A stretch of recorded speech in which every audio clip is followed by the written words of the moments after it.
Hey friends, it's me, Erin, your friendly neighborhood energy alchemist with today's Schumann resonance report for Tuesday, January 14th. It's only Tuesday. Okay, you guys, we are still in a stitching pattern, but as you can see, the release has kind of let up, at least for now.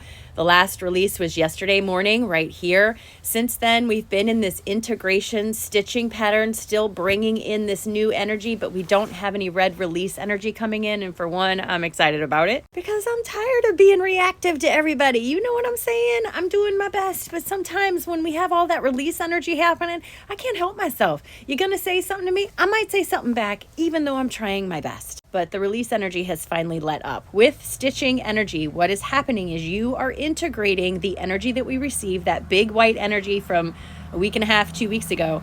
You're integrating that into your system. And what that means is that your frequency has to raise just enough to allow the frequency of the new vibration to come forward.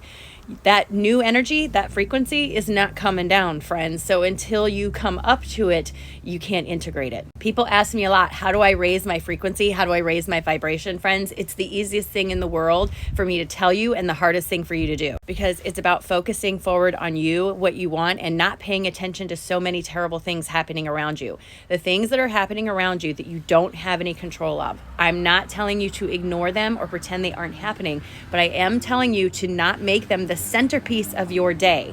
The more you focus on something that feels out of your control, the more out of control you will feel. You have to find something small or different to focus on while the frustration around what's not working out dissolves itself. It's not a magic trick. Even though there are plenty of days where it really does feel like a magic trick to kind of be in your own integrity and not let someone else get the best of you, it's really not. It's just a practiced pattern of behavior. Like any other pattern of behavior, it can be changed. And that's where so many people get caught up in their head, thinking that they can't change the way they've been for a long time because they've been that way for a long time. That's nonsense. Nonsense. Just because something has always been does not mean it must always be. This is your opportunity to look at the contrast around you and use that to fuel the changes that you want to see in the world around you and in yourself. But you have to start with you, because starting on a larger scale isn't easy, especially when all of the components aren't necessarily cooperating with you. You have to make the changes in your life, and that's what's going to help you feel better moving forward. The best way you can help someone else, honestly, is to live by example, to be your best self, to put the best version of you forward. That way they feel safe in putting that version of themselves forward.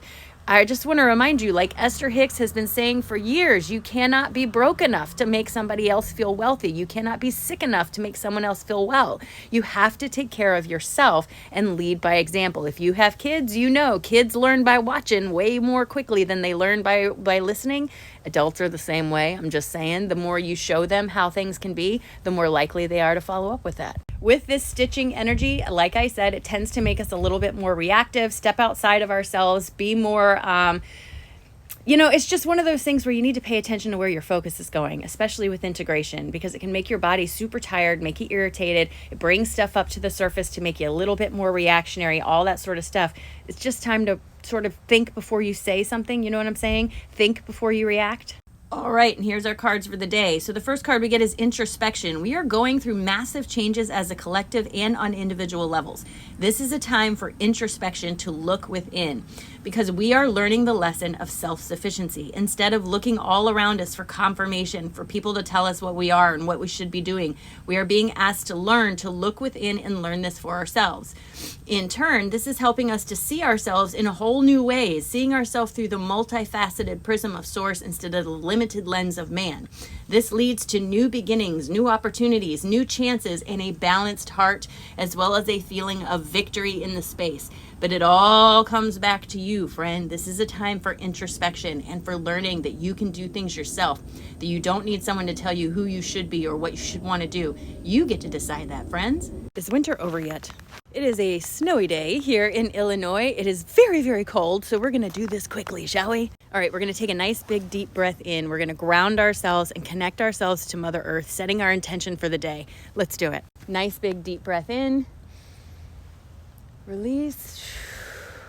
Drop your shoulders and remind yourself that today is a great day. It's full of possibility. It's full of new. It's full of opportunity. It's full of whatever you make it. So today is your day. I'm telling you right now, it's your day. So step forward into this day and act like it. Today, it's a great day. It's a great day.